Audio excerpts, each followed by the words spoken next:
আমরা বীজগাণিতিক প্রক্রিয়ায় গুণফল নির্ণয় করব। প্রথমে দেখো 4a into 3a plus 7b আছে। তাহলে প্রথমে আমরা গুণফল নির্ণয় করার সময় কী করবো, আগে চিহ্নের গুণ হবে, কিন্তু এখানে ব্র্যাকেট আছে।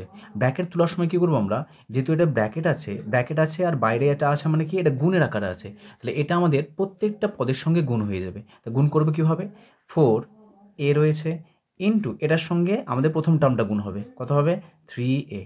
আচ্ছা, চিহ্ন কেন গুণ হলো না, কারণ দেখো 3 এর চিহ্ন কত আছে প্লাস, 4a এর চিহ্ন কত আছে প্লাস, সুতরাং আমরা জানি যে প্লাসের সঙ্গে প্লাস গুণ করলে কত হয় প্লাস, তাহলে এখানে আমাদের প্লাস হয়ে গেল।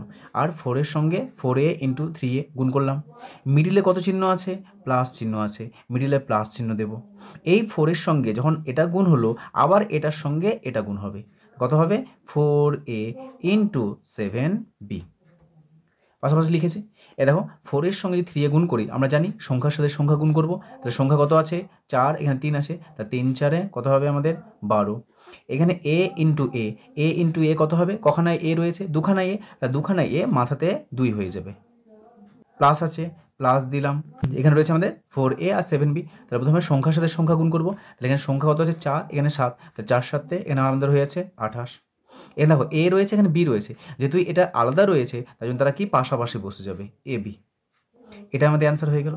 এটা এখানে যোগের আকার আছে, কিন্তু যেহেতু এটা আমাদের এখানে কোথাও আমাদের সদৃশ্য পদ নেই, তাহলে যোগ বিয়োগ কিছু হবে না, এটা আমাদের অ্যান্সার হয়ে যাবে। দ্বিতীয়ত দেখো আমাদের এখানে দুটো ব্র্যাকেট রয়েছে, প্রথমে আমরা সিঙ্গেল দিয়ে ব্র্যাকেটের গুণ করলাম, এবার আমরা দুটো ব্র্যাকেটের গুণ করব। দুটো ব্র্যাকেটের গুণ কীভাবে করবো, এখানে দেখো প্রথম পদ কত আছে এ, তাহলে এই এটা টোটালটা এই যে ব্র্যাকেট আছে এই ব্র্যাকেটের সঙ্গে গুণ হবে। দ্বিতীয় যে বি আছে এই বিটা টোটালটার সঙ্গে গুণ হবে, তাহলে প্রথমে কী করবো, এর সঙ্গে টোটাল ব্র্যাকেট গুণ হবে, তাহলে প্রথম ব্র্যাকেটের এর সঙ্গে আমরা দ্বিতীয় ব্র্যাকেট যেটা আছে সেটা লিখছি a মাইনাস 3b। প্রথমে কী করলাম, এর সঙ্গে টোটালটা গুণ করব, লিখলাম।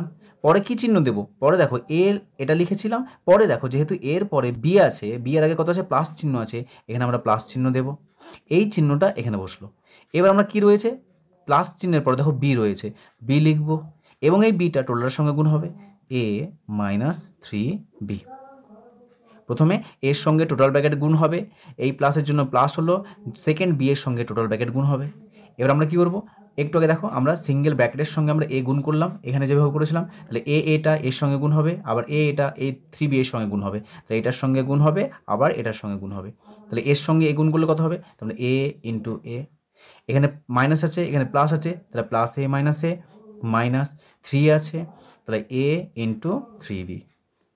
এখানে প্লাস এখানে প্লাস, আবার কার সঙ্গে গুণ হবে, বি এর সঙ্গে প্রথম টার্ম গুণ হবে, আবার বি এর সঙ্গে এটা গুণ হবে, তাহলে বি এর সঙ্গে এ গুণ হবে, কত হবে বি ইন্টু এ। এখানে মাইনাস আছে, তাহলে প্লাস এ মাইনাস 3b আর বি আছে, তাহলে বি ইন্টু 3b। তাহলে এটা কত হবে আমাদের, এর সঙ্গে এ কখানা এ রয়েছে দুখানা, এখানে সহজে আমরা সূচকের নিয়মেই করছি, দেখো যে এ পাওয়ার 1 রয়েছে ইন্টু এর পাওয়ার 1 রয়েছে, কত হচ্ছে আমাদের 1 প্লাস 1 সমান কত এ স্কোয়ার। এটাকে আরও সহজে যদি মনে রাখতে পারো, তাহলে কি কখানা এ আছে বলো, দুখানা এ, তাহলে দুখানা এ কোন আকারে আছে গুণের আকারে, তাহলে দুখানা এ যদি গুণের আকারে থাকে তাহলে সেটাকে জাস্ট আমরা দুখানা বলছি, সেই দুইটাকে আমরা পাওয়ারে লিখে দেবো। দেখো ওটাই পেয়েছি আমরা এ স্কোয়ার। এখানে মাইনাস আছে মাইনাস দিলাম, সবসময় লেখার জন্য সংখ্যাগুলোকে আগে লিখবো, তারপর চলরাশিগুলো লিখবো। এখানে 3 আছে, 3টাকে আগে লিখলাম, চলরাশি কি আছে এ আছে বি আছে, তাহলে প্রথমে এ লিখবো তারপরে বি লিখবো, বি এ লিখলেও সমস্যা নেই, তাহলে প্রথমে এ লিখলাম তারপর বি। তারপর দেখো এখানে কত আছে, এখানে এ আছে B, R A B R B A তো একই জিনিস, তো এখানে বি এর সঙ্গে এ গুণ করো আর এর সঙ্গে বি গুণ করো, একই জিনিস ওইটা আমাদের, তার মানে এ বি লিখলাম, মাইনাস 3টাকে আগে লিখবো, দেখো এখানে বি আছে বি, কখানা বি আছে দুখানা বি, তাহলে মাথাতে 2 লিখে দেবো, দুখানা বি স্কোয়ার হয়ে গেল। আমরা বীজগণিত সংখ্যামালা যোগ আর বিয়োগ দেখেছি, এখানে দেখবো আমরা যে সদৃশ্য পদ আছে না নেই, যদি সদৃশ্য পদ থাকে তাহলে যোগ করব, আর যদি না থাকে তাহলে আমাদের যোগ বিয়োগ করার দরকার নেই। তাহলে দেখতে পাচ্ছি এখানে এ স্কোয়ার আছে কোথাও কোথাও এ স্কোয়ার নেই, তাহলে এ স্কোয়ার থেকে গেল। এখানে দেখো মাইনাস 3ab, এখানে প্লাস ab, তাহলে বলো 3খানা থেকে 1খানা বাদ, তাহলে কত হবে মাইনাস 2ab আর মাইনাস 3b স্কোয়ার। এটা আমাদের অ্যান্সার। পরবর্তী প্রবলেম, আমাদের এই দুটো সংখ্যামালার কী করবো আমরা গুণ করবো। তাহলে প্রথমে চিহ্নের গুণ করবো। তার চিহ্নের গুণ করলে কত আসবে এখানে, এখানে আছে মাইনাস, এটা আছে মাইনাস, এই টোটালটা কিন্তু একটা পদ, দেখো সবগুলোকে গুণের আকারে আছে, মানে টোটালটা হচ্ছে একটা পদ, তার মানে এই টোটালটা চিহ্ন হচ্ছে মাইনাস, এই টোটালটা চিহ্ন হচ্ছে মাইনাস।